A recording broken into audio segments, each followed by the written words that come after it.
মামার বাড়ি মধুর হাঁড়ি কথাটা কতটুকু সত্য সেটা জানি না, কিন্তু যতদিন নানা নানি বেঁচে থাকে ততদিনই কিন্তু বাড়িটা মধুময় হয়ে থাকে। হ্যালো এভরিওয়ান, আসসালামু আলাইকুম। কেমন আছেন সবাই? আশা করছি ভালো আছেন। আলহামদুলিল্লাহ আমিও খুব ভালো আছি। আবারও আপনাদের মাঝে নতুন একটা ভিডিও নিয়ে আসলাম। আশা করছি ভিডিওটা ভালো লাগবে, তাই ভিডিওটা স্কিপ না করে ফুল দেখবেন। যদি ভালো লাগে অবশ্যই লাইক কমেন্ট শেয়ার আর অবশ্যই আমার পেজটাকে ফলো করে দিবেন। তো এদিকে আমি নানিদের বাসাতে বেড়াতে আসছি অনেক দিন পর, যেহেতু আমার ছোট্ট একটা বেবি, আর বেবি যখন কনসেপ্ট হয় তারপরে তো কোথাও যাওয়াটা হয় নাই। নানিরা বেঁচে আছে দেখে নানার বাড়িতে আসি, যখন থাকবে না তখন হয়তো এদিকে আর আসাই হবে না। কার নানা নানি কেমন সেটা আমি জানি না, কিন্তু আলহামদুলিল্লাহ আলহামদুলিল্লাহ আমার নানা নানি দুজনে অনেক অনেক ভালো। আমাকে এতটা আদর করে, এতটা ভালোবাসা দেয় যেটা বোঝানোর মতো না। শ্বশুর বাড়ি থেকে যখন মায়েদের বাসায় যায় তখন তো নানি পাগল হয়ে যায় ফোন দিয়ে দিয়ে, যে কবে হচ্ছে নানিদের বাড়িতে বেড়াইতে যাব। তো এবারও তাই হলো। আমাদের ওখানে যাওয়ার পর আম্মুর কাছে ফোন দিয়ে বলতেছে যে আমাকে নিয়ে বেড়াতে যাওয়ার জন্য। তো কি আর করার, অনেক রিকোয়েস্টের পর আম্মুকে সাথে করে নানিদের বাসায় গেলাম। তো এদিকে আমার নানির বাড়িতে কিন্তু অনেক মামাতো বোন, আমার পাঁচটা মামারই কিন্তু সব মিলায় 7-8 জন মামাতো বোন হবে।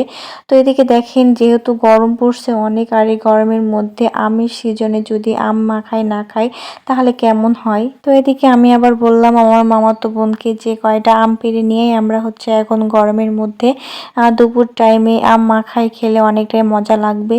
তো ভাগ্যিস একটা আফসোস, আমি কিন্তু এত সুন্দর করে আমটা মাখাইছিলাম কিন্তু খাইতে পারি নাই। ছোট্ট বাচ্চা যাদের আছে তার মায়েরাই জানে তাদের কত কিছু স্যাক্রিফাইস করে চলতে হয়। যেহেতু আমার বাচ্চাটার পেটে একটু সমস্যা হচ্ছিল, সেজন্য আমার আর আম মাখাটা খাওয়া হয় নাই, কিন্তু সবাইকে মাখিয়ে খাওয়াইছি, এটাই আমার কাছে অনেক কিছু। সবাই কিন্তু আম মাখা খাওয়ার জন্য বসে আছে, কিন্তু অনেকটাই লোভনীয় হয়েছে। আর রোদের মধ্যে এই আম মাখা খেতে কিন্তু অনেকটাই মজা লাগবে। তো যাই হোক, এদিকে আমি আম কয়টা কুচি কুচি করে কেটে নিয়েছি, যেহেতু অনেক টক আম চিনি লাগবে অনেক। তো আমার মামাতো বোনকে বললাম সবকিছু অ্যারেঞ্জমেন্ট করে দিতে, তো সবকিছু এনে দিয়েছে, আমি কিন্তু শুধু মাখাইছি। দেখেন এখানে হচ্ছে আম মাখা খাওয়ার জন্য কিন্তু আমার আমি আমার মামার বউকে কিন্তু আন্টি বলে ডাকি, অনেকে হয়তো মামানি বলে ডাকে, কিন্তু আমার ভাষাটা অন্যরকম। আমি ছোট থেকেই আন্টি বলে ডাকি, আমার একটা অভ্যাস হয়ে গেছে।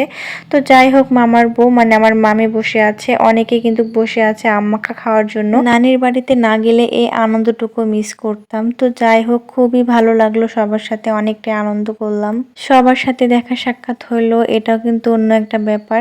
আমি যখন ছোট ছিলাম তখন কিন্তু নানির বাড়িতে বেশি থাকতাম। এক কথায় আমার লাইফের হাফ টাইম গুলো নানির বাড়িতে কাটাইছি। আর কে কে আমার মতো ছোট থাকতে নানির বাড়িতে বেশি থাকতে পছন্দ করতে অবশ্যই কমেন্টে বলে যাও। আমি কিন্তু ছোট থেকে নানির বাড়িতে থাকতে অনেকটাই পছন্দ করতাম।